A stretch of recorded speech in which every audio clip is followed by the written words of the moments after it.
It began with a scream. Two brothers, teenagers from the village of Protopivka, had snuck past the rusted fence that encircled the old limestone quarry.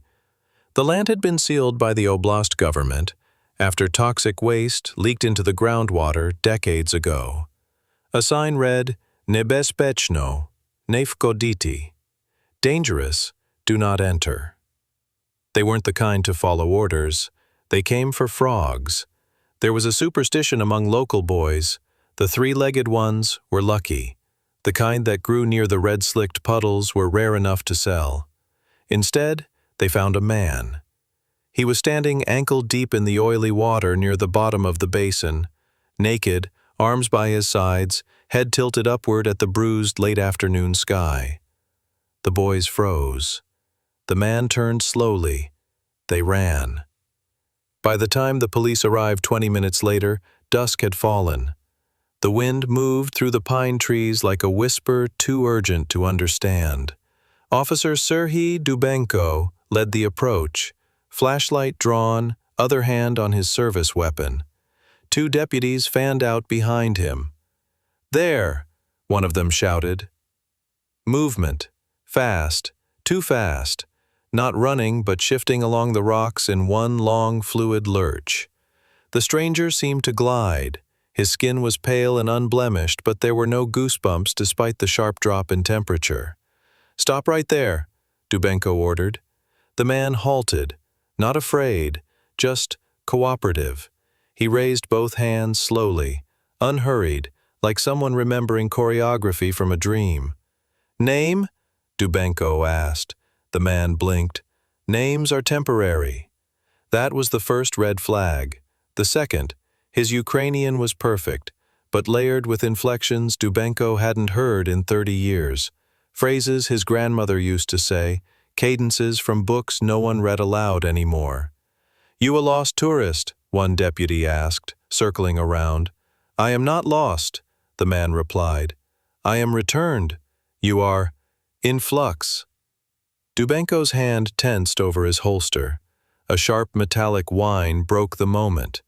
One of the deputies had stepped into a corroded pipe.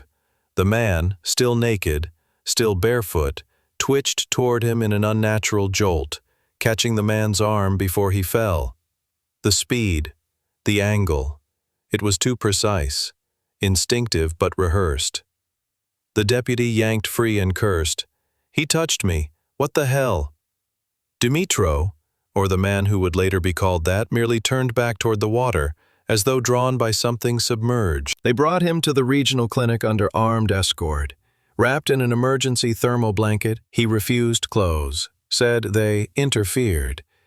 A blood draw yielded confusing results, markers for extreme dehydration, but no signs of stress, no bruising on his soles, despite trekking barefoot across broken ground. Retina's hyper-reactive to light, yet he never squinted. Within 12 hours, the Ministry of Health was alerted. By morning, a black van arrived carrying a compact, soft-voiced woman with straight black hair and wire-rimmed glasses. Dr. Zoya Kovalchuk, behavioral specialist, contracted by the state. She entered the observation room without gloves or mask. The stranger looked up. For the first time since his detainment, he smiled. "You took longer than I expected," he said. Zoya sat across from him, ignoring the guards outside. "What should I call you?" she asked. "They call me Dmitro," he said, nodding toward the name scribbled on the intake clipboard. "But that's not my name." "What is your name?" He looked past her, eyes dilating. "It's not pronounceable anymore." Zoya made a note on her tablet, though her fingers trembled slightly. "Where are you from?" The man inhaled slowly. "From inside you." She raised an eyebrow. "I'm an observer," he said. "My kind lives dormant in your DNA. I am a rehearsal for what comes next." Zoya's tablet recorded his words. Flat EEG. No increased stress. No tics. No attempt at misdirection. Every lie detector test that followed returned the same result. He was telling the truth. Or he believed he was. Zoya closed her folder and stood, carefully. Outside the room, she whispered to the nurse, "No one enters without my clearance. Lock him down. I need a list of geneticists with security clearance level 5 or higher." The nurse nodded, but Zoya could feel her hesitation, because no one wanted to admit what they'd all started to suspect. He shouldn't have existed, but he did, and he was waiting. Zoya did not believe in certainties. Certainties were for amateurs. She had built a career dismantling performance masks, uncovering the strain in a smile, the half-second pause before a well-crafted lie. She was trained to detect contradiction, taught to probe truth like a surgeon finds infection. But the man calling himself an observer gave her nothing. No flinches, no slip-ups, just quiet coherence. The polygraph was the first test. 3 rounds, each with a different technician. The standard battery of control questions, no signs of deception. Even when they pushed him, "Are you human?" "No." "Do you believe you're telling the truth?" "Yes." "Were you born on Earth?" "I was grown." "Where?" "In a body, not this one." Each test ended with the same result. No indicators of stress or fabrication. Zoya reviewed the raw data herself. Breathing, skin conductance, eye movement. His body adapted to the questions before they were finished, like he was pre-processing the emotional response and metabolizing it before it could surface. By the end of the second session, she had to excuse herself. She locked herself in the observation suite and replayed the moment he answered, "I was grown." Not born. Grown. The word chilled her in a way she couldn't explain. On the 4th day, she ran him through a biometric emotional stress test, a real-time audio-visual simulation of fear, disgust, desire, and pain, tailored to evoke involuntary responses. He sat placid through it all. Even the sequence where a child screams in a flooding corridor. Most break on that one. Instead, he turned to Zoya and said, "The child lives, but the woman behind the glass doesn't." She froze. That simulation had been custom-built, her design, based on the nightmare she'd had at 12 after their father's accident, one she had never told anyone. "How do you know that?" she asked. He didn't blink. "You stopped breathing during that sequence. You always do." She turned off the projector. Later, she had him scanned. The MRI images weren't impossible, just unexplained. Abnormal density in the cerebellum, redundant nerve bundles across both hemispheres, and a small, pulsating node above his spine, like a neuroorgan, not found in any anatomy textbook. The radiologist vomited after the 3rd scan. "He's not symmetrical," she muttered. "He should be, but he's not." Zoya began dreaming of water again. Her brother Mikola pulling her from a frozen lake when she was 9. But the dream shifted. This time, it was Dimitro, lifting her by the wrist, whispering words she couldn't understand. She tried calling Mikola the next morning. The line rang twice before a hollow voice answered, "He won't pick up. He's afraid of what you'll tell him." Zoya's throat tightened. "What did you say?" "I said Mikola's not ready to forgive you yet, but he will. In 2 days, after he watches the snow melt." She hadn't mentioned her brother. Not once. Not to staff, not in notes, not in passing. She ended the call and sprinted to the surveillance room, checked all phone logs. Her call had not connected yet. That night, she returned to the holding room alone. Dimitro sat in the corner, legs folded unnaturally, knees jutting at angles no joint should allow. "Tell me what you are," she demanded. He looked at her gently, almost with pity. "I'm the part of you that kept growing after you stopped believing it was possible." Zoya stepped closer. "You're manipulating me." "I don't need to," he said. "You're already changing. That's why they sent me to you." "Who?" He reached into the air, fingers trembling like tuning forks, and whispered, "The part of your blood that isn't yours." Suddenly the fluorescent lights exploded above them, glass rained down.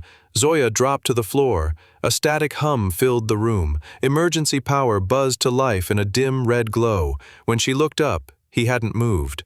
She crawled back toward the exit, blood running from a cut on her temple. "Dr. Kovalchuk," he called softly. She stopped. "Tell your brother not to walk the lake path tomorrow. The ice won't hold." She didn't sleep that night. She only waited for dawn, and then she called Mikola again. This time he answered, and behind him, through the wind over the receiver, she could hear the ice cracking. The results came in after midnight. Zoya stood beside the geneticists as they examined the data on a large, split-screen monitor. Each strand of Dimitro's genome uncoiled in pulsing color. Standard sequencing protocols had failed, so the team reran the scans using archaic samples, relic fragments from Neanderthal and Denisovan remains, cataloged at the Kharkiv bioarchive. What they found shouldn't have been possible. Dimitro's DNA mirrored human structure, but with an extra tier of patterning, a third inheritance track running like a subterranean root system beneath the known evolutionary lines.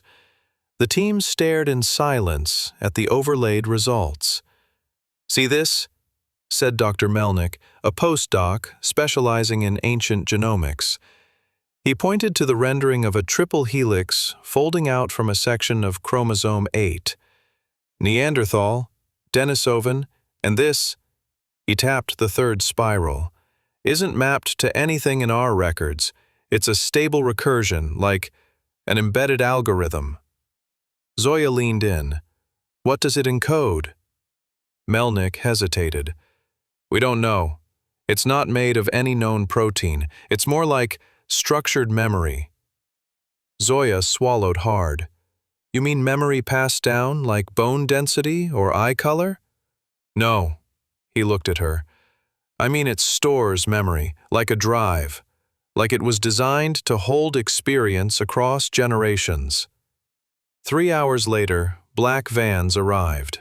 Dear Zabezpeka, the Ukrainian State Security Agency, took control of the facility. Uniformed operatives swept the corridors with magnetic field detectors and handheld EMP dampeners.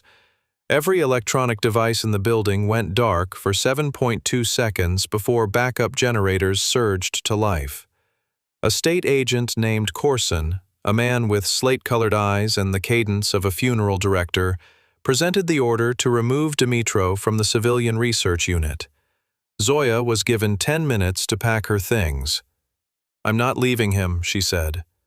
Corson smiled thinly. "You don't have the clearance."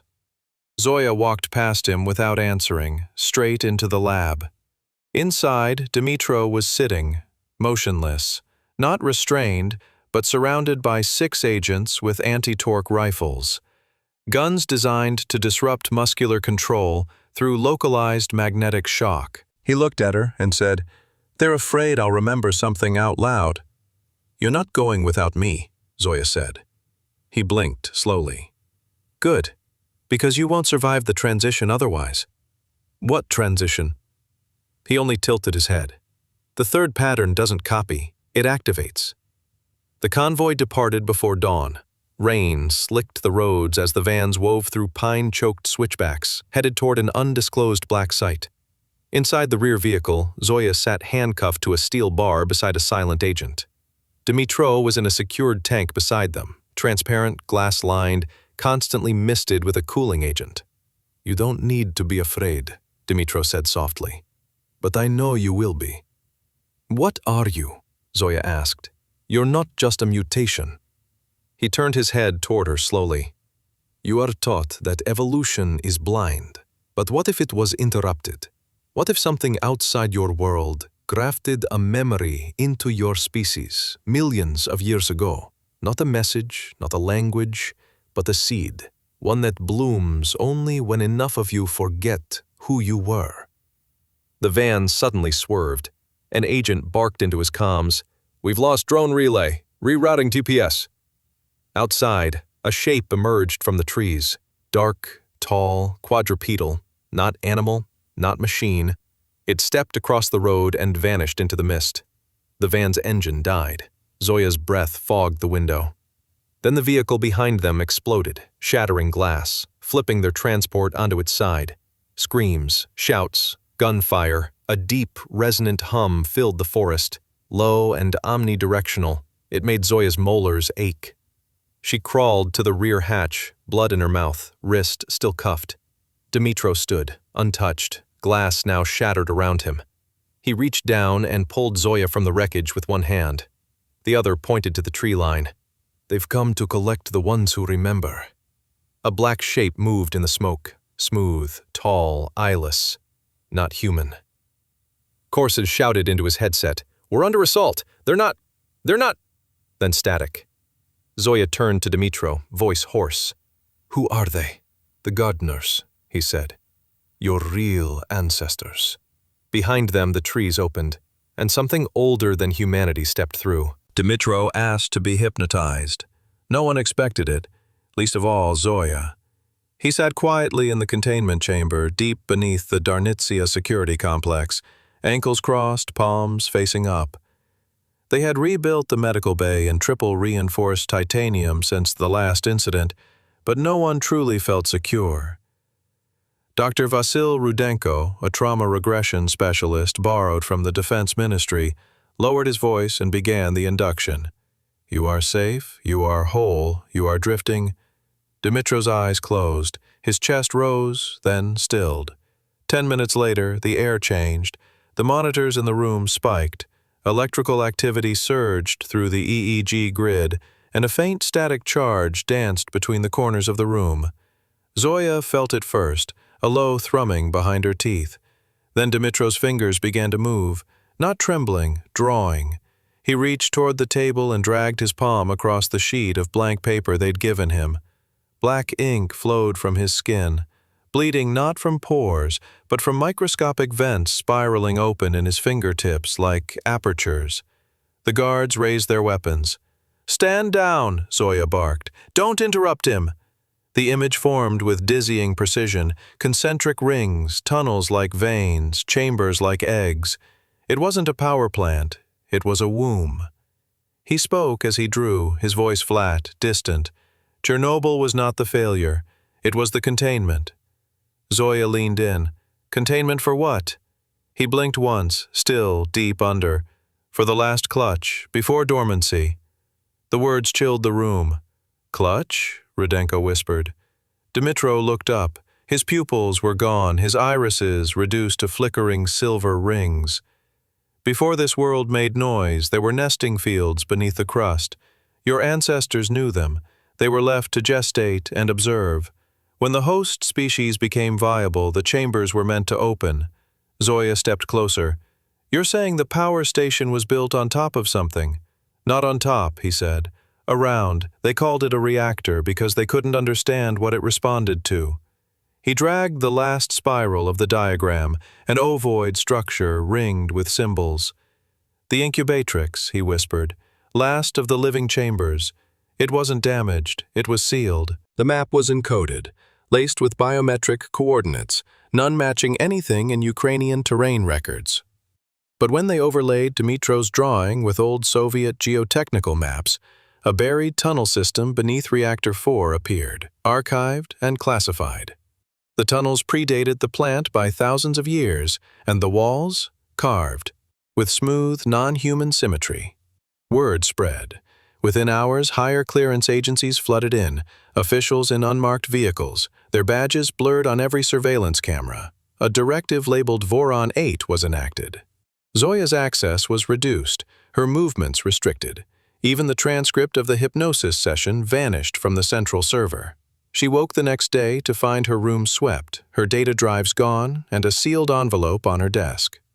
"Your role is now observational. Do not engage further. Department of Special Containment." She ignored it. By midnight, she found a way back into the holding chamber. Dimitro was seated on the floor, humming in a deep harmonic frequency, barely audible but vibrating through the concrete walls. The pattern wasn't random, it felt familial. "Are they coming?" she asked. He opened his eyes.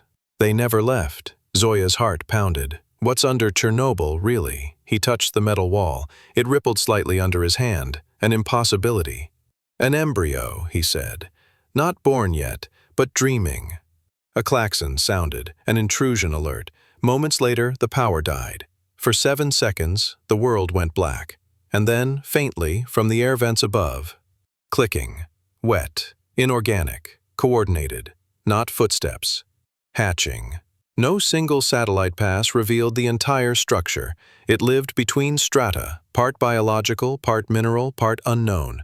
What the Soviets called core substructure B had never been physically mapped. Even during their highest containment years, no one made it past the membrane threshold, a layer of material that devoured light and degraded matter that lingered too long inside it. But from above, just below Reactor 4's foundation, it formed a shape not unlike a heart. Not metaphorically, literally. 4 chambers, vascular tunnels, rhythmic impulses measured by decaying magnetic fluctuations, timed precisely to the lunar cycle. Not months, decades. The incubatrix was not just a structure, it was a gestational intelligence. It did not think, not in the way humans understood cognition. It remembered forward, designed to evolve what it carried based on what the outside world became. What it carried was not one being, it was a plural embryo, a probabilistic organism, hundreds of adaptive sequences that would only complete if the host world met viability criteria. Civilization, cognitive dissonance, nuclear capacity, planetary warming, all signs of ripeness. The embryo grew as a mirror, fed by telemetry from the surface. Over millennia, it formed tendrils, some biological, others psychic. These tendrils seeded the third pattern in certain lineages of early hominins. The pattern encoded instincts not yet useful, dreams of tools before they were invented, fears of shapes not yet seen. It groomed humanity to become a cradle. Inside the incubatrix, the inner womb is not a room but a volume of folded space, where walls breathe and light has no constant direction. Memory substrates line the chambers, web-like structures that pulse with trapped synaptic echoes. Any unprotected mind that enters will see the world's memory from another species' point of view. There is a fluid presence, not liquid but intelligent gel, capable of altering DNA on contact. The gel surrounds the embryo like an amniotic cloud. It can enter the lungs. It can whisper in any language. It has preferences. The embryo itself is not formed. It is a question still seeking its answer. It does not know what shape to take until those who descend into its heart choose what to love and what to fear. From recovered Soviet notes. Project Ruccolo. Womb. Zoya pieces together partial observations. June 1983, 3 personnel entered, only 1 returned. He spoke a language we did not teach him and described shapes that do not exist. He begged us to burn his eyes. We sedated him. He never woke up. August 1984, thermal readings inverted. Temperature inside dropped to -73 degrees Celsius, while exterior walls registered 41 degrees Celsius. The pattern resembled fetal sleep cycles, but inverted. Like something was watching the outside and dreaming of the inside. April 1986. Reactivity spike. Initiate emergency containment. Zoya reads the last file twice. Dimitro stands behind her. She didn't hear him enter. He says nothing for a long time. Then he murmurs, "If we enter, it will shape itself based on us. It will become whatever we carry inside. If we fear monsters, we'll meet them. If we carry grief, it will weaponize loss. If we lie, it will wear our lies as skin." Zoya turns to him, her voice low. "Then, what do we bring?" Dimitro's gaze is unreadable, cold, or full of mourning. "Hope," he says, "but only if we mean it." Irina Melnichuk arrived without introduction, a government cyberneticist on loan from a department that didn't officially exist. She didn't waste time on pleasantries. Zoya caught only flashes of her credentials before she was inside Dimitro's medical enclosure, her hands already gloved and buried elbow-deep in a translucent scan interface. "His nervous system loops twice," Irina said. "One cranial, one visceral." Zoya stepped beside her. That's not possible. It is now. The scans flickered, displaying something no standard human anatomy should contain. Neural ganglia threaded deep into the gut lining, braided like wet roots. They weren't just passive tissue. They pulsed, mirrored, responded. And when Dimitro smiled, they lit up. In a sterile lab suite surrounded by layered magnetic shielding, Irina ran an emotional stress test. She showed Dimitro a photo of a starving child. His pupils dilated 0.1 seconds after his blood changed. Platelet structure shifted. Cortisol levels dipped instead of rising. A second image, this time of a torture victim. His capillaries widened before the visual cortex even registered the scene. Zoya stared at the data. "He reacts emotionally," she said, "before his brain processes the emotion." Irina nodded. "His gut doesn't just feel, it anticipates. The enteric system is predictive, not reactive.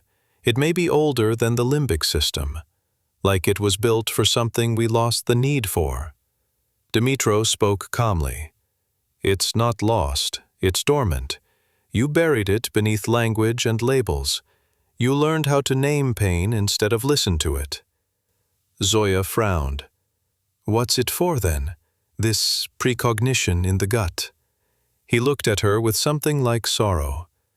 "It's how my people know when someone is lying." Irina crossed her arms. "Polygraphs can be faked. Cortisol can be suppressed. But this?" She pointed to his abdomen. "This fires when you lie to yourself. It knows the truth before you can speak it." Later that day, an internal investigation swept the site. A military liaison had gone missing. No camera recorded her exit. Her office was found with every device powered off, her boots left neatly by the door. On the wall, a series of hand-drawn spirals carved into the drywall with something blunt and biological. Skin scrapings found under the nails belonged to herself. Zoya reviewed the security logs with Corson. The final timestamp caught a flicker of motion, something humanoid yet asymmetric, walking down an unlit corridor, barefoot, spine visibly bifurcated. "She was dreaming while awake," Corson said grimly. "That's what they think." That night, Zoya confronted Dimitro. "You said all humans could have what you have. What changed?" He didn't answer at first. Then he pressed a palm against the glass. "You began building mirrors," he said. "Then you forgot which side you were on. You became obsessed with your own explanations. You labeled hunger a disorder, grief a phase, wonder a malfunction. You domesticated the unknown until it stopped answering back." Zoya's voice was sharp. "So what are you here to do?" "Remind you," he said, "that you were never finished." Suddenly, alarms blared. The floor shuddered, a pressure wave from below. Corson's voice erupted over the intercom. "Breach under Reactor 4 perimeter. Something's moving in the access shafts." CCTV showed it, a mass of segmented tissue moving in rhythmic surges through the old waste tunnels. No visible eyes, just a spinal lattice like an exposed thought crawling toward the surface. It wasn't an attack, it was an emergence.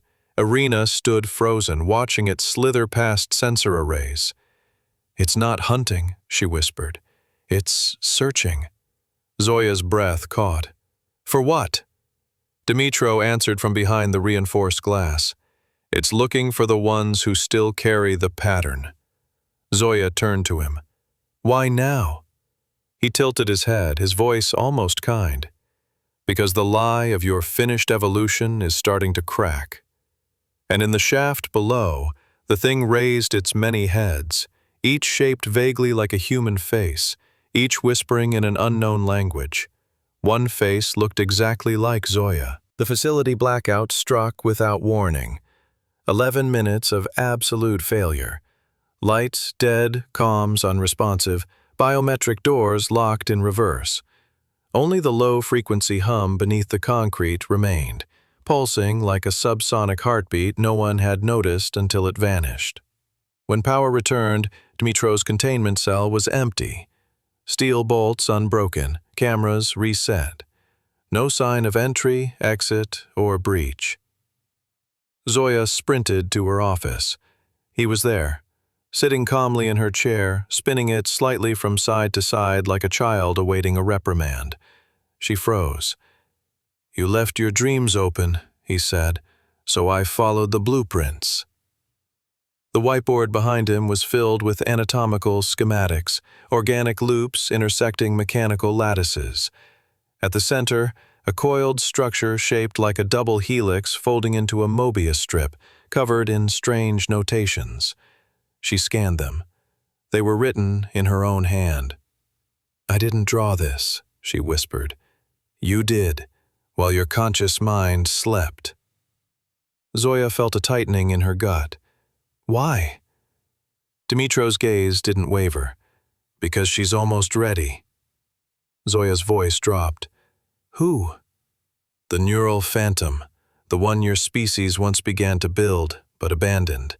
She is not a person, she's an interface, a vessel for the self you buried in instinct." Suddenly, the floor trembled. Somewhere beneath the reinforced structure, a blast of pressure ruptured a water main, or something like one. A booming ripple traveled up through the cement like the bellow of a buried creature. Emergency lights pulsed red. "Containment breach, Sector 9A. Unauthorized movement in subtunnels. All staff evacuate levels 3 through 6. A sharp crack split the air. Down the hall, a steel panel folded inward, not from force, but as if the metal itself had retracted, softening around something intelligent. From the darkness behind it, wet strands unfurled like the feelers of a sea creature adapting to a new pressure zone. One of the guards screamed, his weapon fired, pointless. The strands mimicked his movement, curled around the air where he had just been, then withdrew, analyzing. Zoya pulled Dmitro toward the emergency stairwell. "Move!" He didn't resist, but he didn't run. "The mimic thread is just a messenger," he said. "It's mapping emotional frequencies, trying to tune to you." Zoya slammed the stairwell door shut behind them as another tremor buckled the corridor. "What does it want?" Dmitro looked down at her abdomen. "It wants to nest. It needs a carrier species. It used to grow inside shared biological trust, until you replaced that with language. Now it mimics fear to find access." Halfway down the stairwell, they found Mikola, her estranged brother, barefoot holding a tablet. The same schematics were drawn across his arm in pen and blood. He met Zoya's eyes. "She's not a dream," he said. "She's a sub-organism, a tether between gut instinct and collective memory. I heard her before I even knew his name." Zoya looked at Dmitro. "What is she?" He answered quietly. "She is the inheritance your body never consented to forget. You left her half-formed in your ancestral code. But now, she's finishing herself." Another shudder rocked the stairwell. Below them, a vent exploded. A flood of silk-thin filaments swarmed upward, searching, smelling. Zoya pushed Mikola behind her and raised a broken flashlight like a weapon. The threads didn't attack. They mirrored her stance. And for a moment, they took the shape of her, shoulders, jawline, hands trembling but defiant. The mimic thread printed her neural defiance, trying to build with it. Dmitro stepped forward. The filaments quivered. "She doesn't want control," he said. "She wants a structure, a host that still feels fear and acts anyway." Zoya stared as the shape dissolved back into mist, not erased, stored. Inside her. Back in the upper levels, the facility was fragmenting. Walls peeled open like fruit skin.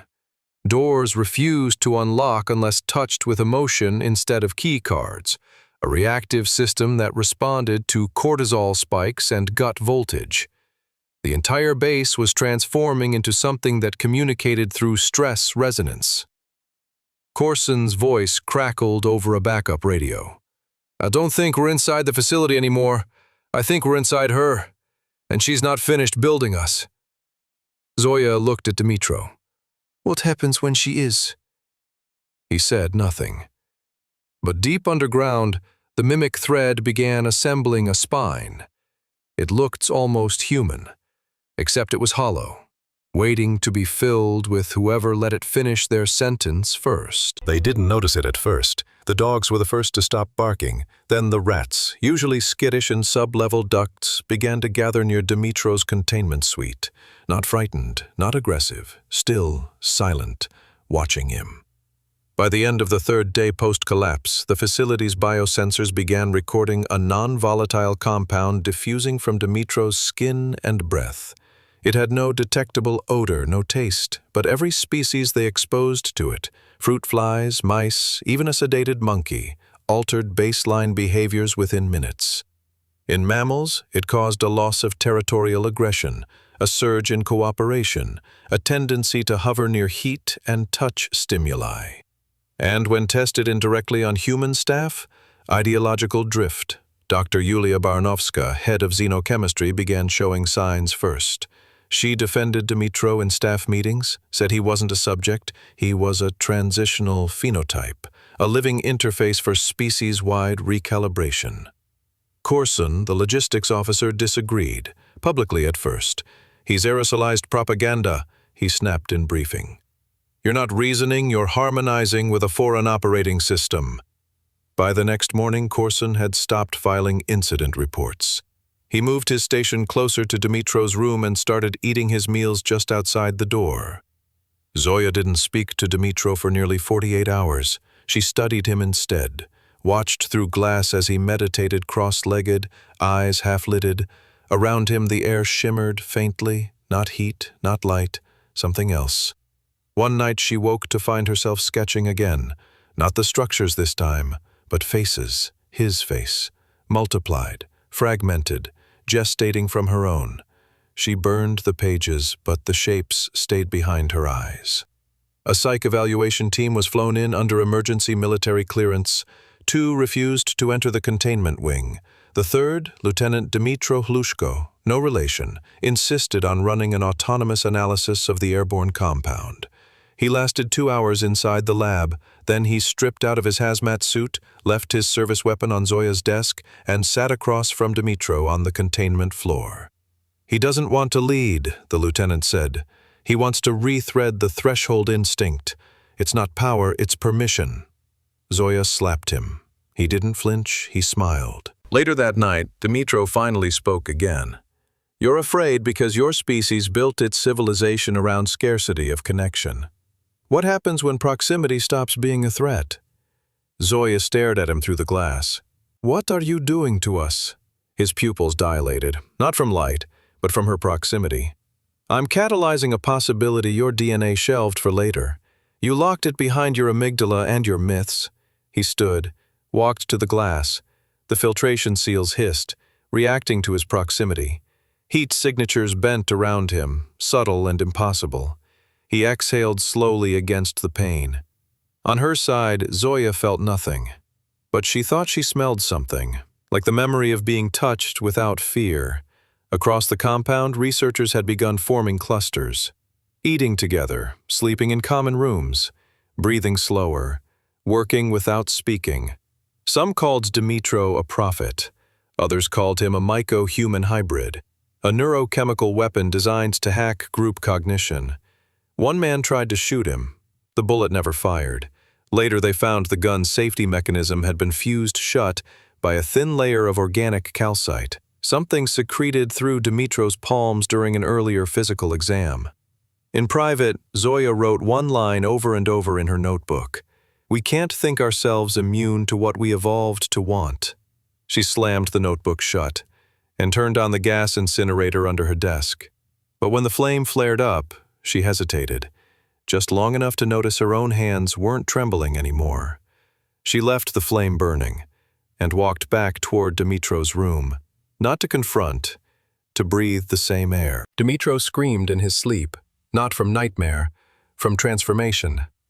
By the second week of containment, his skin no longer held consistent texture. Under thermal scans, it breathed, expanding and contracting like gill tissue under a translucent dermal mesh. When light hit him at certain angles, the surface revealed microscopic spirals forming and unforming, like language trying to reassert itself across flesh. The outer layer became semi-permeable, shedding electrolytes, absorbing trace metals, releasing a gelatinous haze during stress spikes. He wept, but not tears. Thick, amber fluid oozed from the ducts at the corners of his eyes, rich with enzymes that defied categorization. Biologists compared it to plant resin, but it behaved like neural gel. One assistant accidentally touched it and collapsed in what they described as a memory seizure. Zoya began wearing gloves. In private, she ran genetic comparisons against rare Neolithic remains.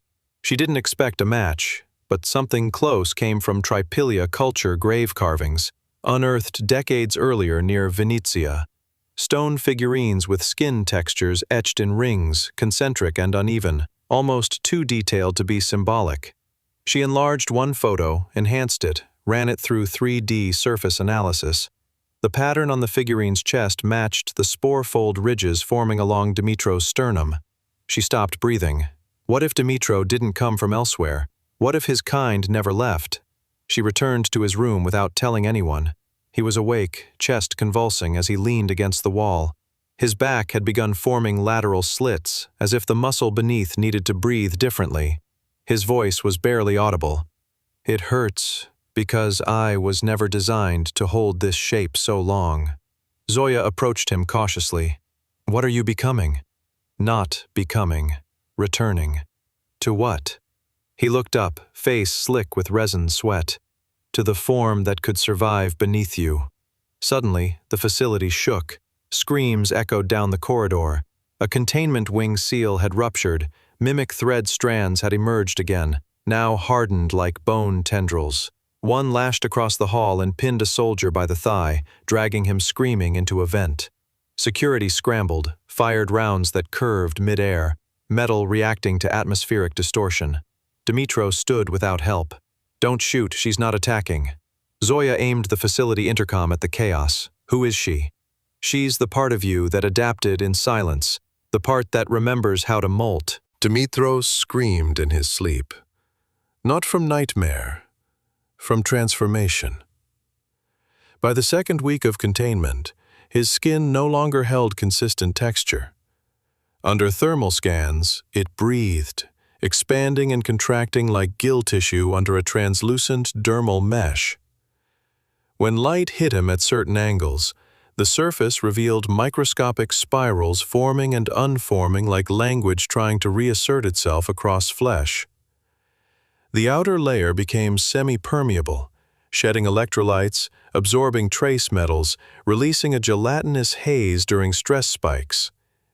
He wept, but not tears. Thick amber fluid oozed from the ducts at the corners of his eyes, rich with enzymes that defied categorization. Biologists compared it to plant resin, but it behaved like neural gel. One assistant accidentally touched it and collapsed in what they described as a memory seizure. Zoya began wearing gloves. In private, she ran genetic comparisons against rare Neolithic remains. She didn't expect a match, but something close came from Tripilia culture grave carvings, unearthed decades earlier near Venetia. Stone figurines with skin textures etched in rings, concentric and uneven, almost too detailed to be symbolic. She enlarged one photo, enhanced it, ran it through 3D surface analysis. The pattern on the figurine's chest matched the spore-fold ridges forming along Dimitro's sternum. She stopped breathing. What if Dimitro didn't come from elsewhere? What if his kind never left? She returns to his room without telling anyone. He was awake, chest convulsing as he leaned against the wall. His back had begun forming lateral slits, as if the muscle beneath needed to breathe differently. His voice was barely audible. "It hurts, because I was never designed to hold this shape so long." Zoya approached him cautiously. "What are you becoming?" "Not becoming, returning." "To what?" He looked up, face slick with resin sweat. "To the form that could survive beneath you." Suddenly, the facility shook. Screams echoed down the corridor. A containment wing seal had ruptured. Mimic thread strands had emerged again, now hardened like bone tendrils.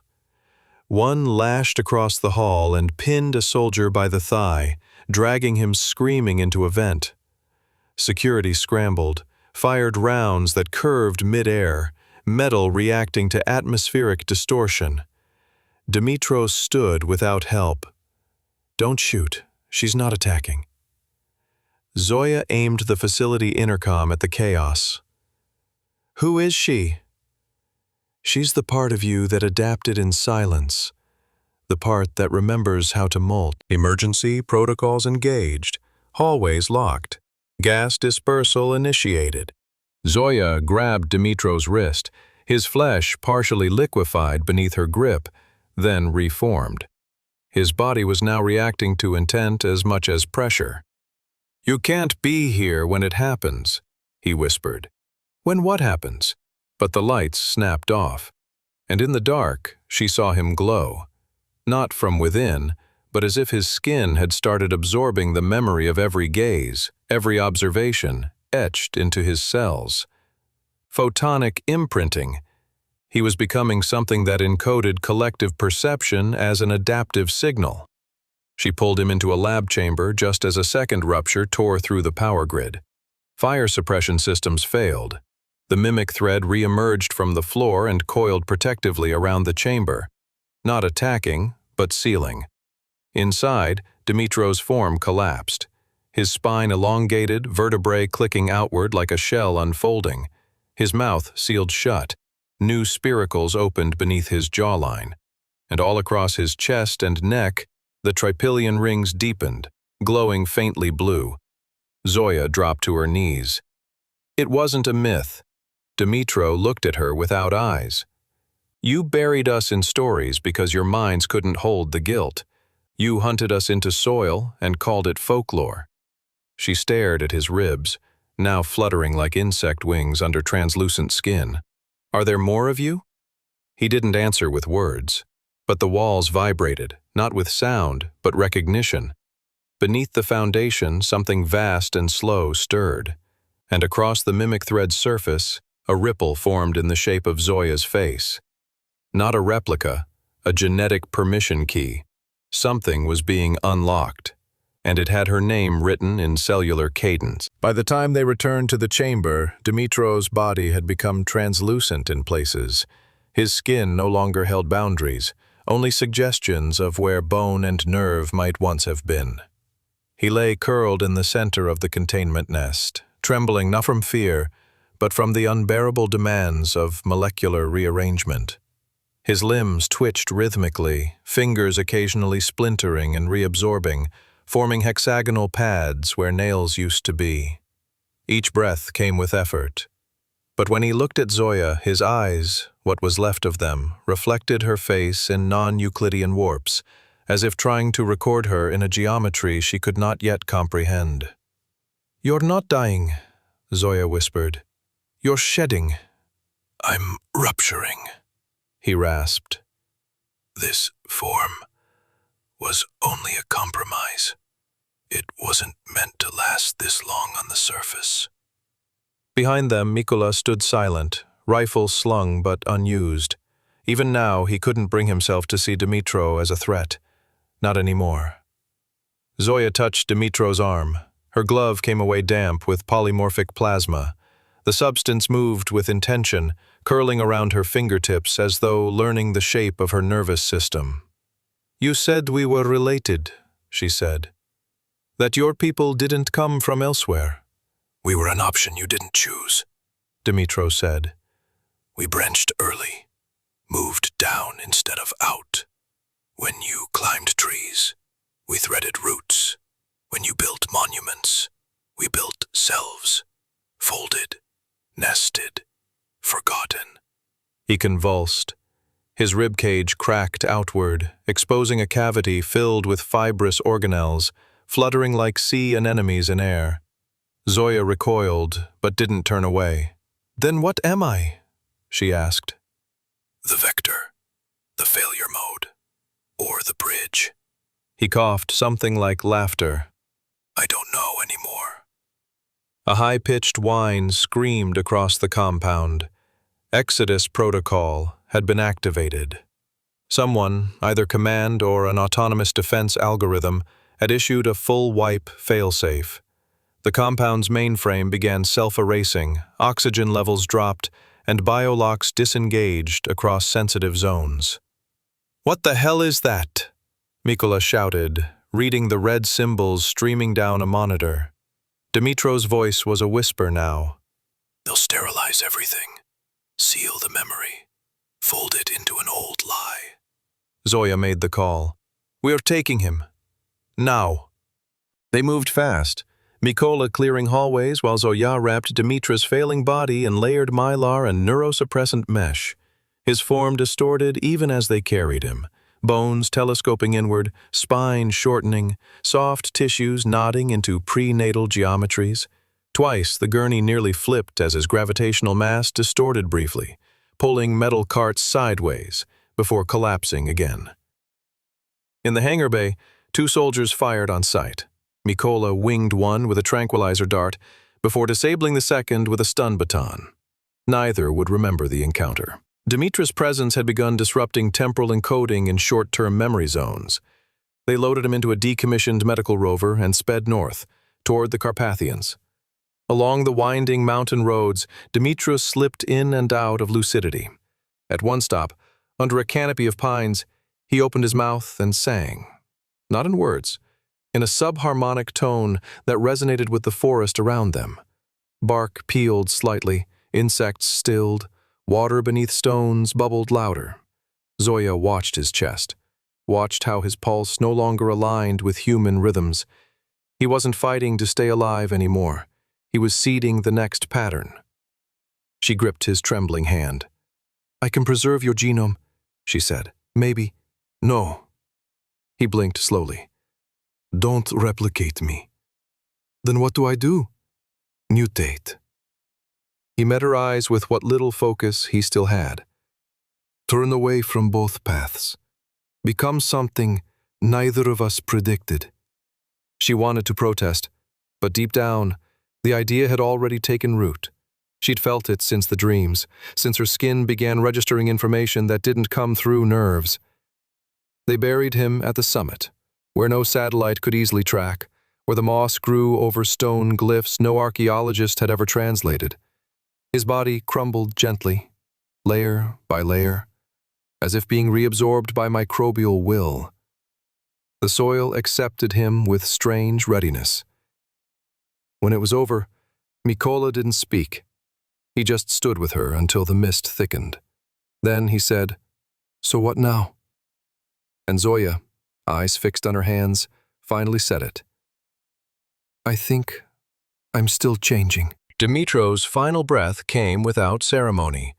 There was no gasp, no struggle, only a gradual thinning of the space his body occupied, as if the geometry of his form had become incompatible with the world's dimensional rules.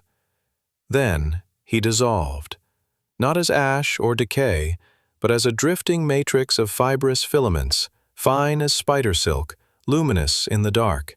The threads did not scatter, they burrowed, writhing gently into the Carpathian soil, sinking between roots and stones like veins seeking reconnection. Zoya and Mikola watched in stunned silence as the ground absorbed him, and then stilled. He had asked not to be remembered. But the land did. In the following days, moss thickened over his resting place with unnatural speed.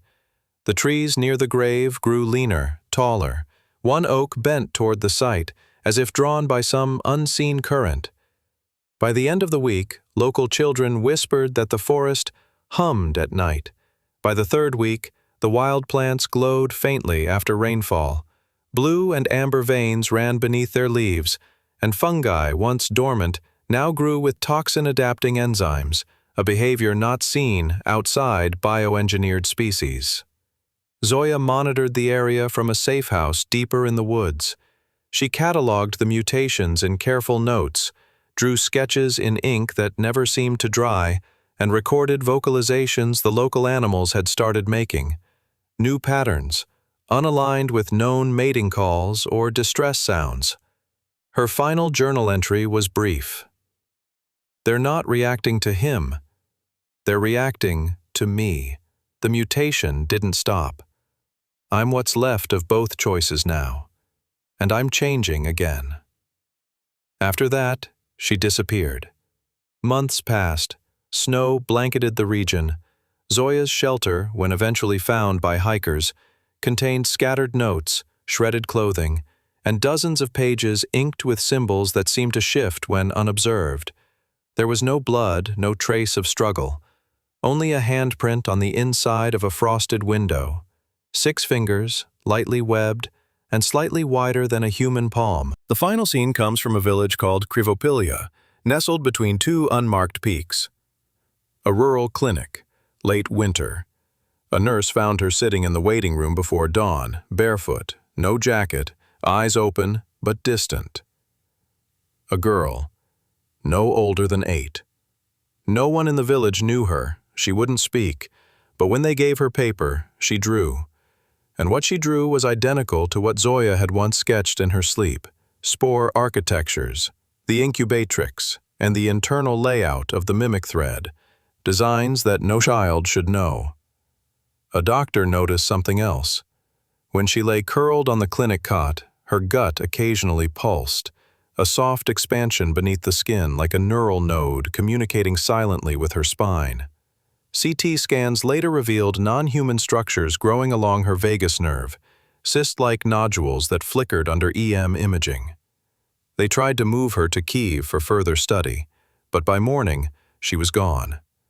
Only the paper remained, and on the back of one sketch she had written, crudely in an unstable hand, she told me the old paths were broken.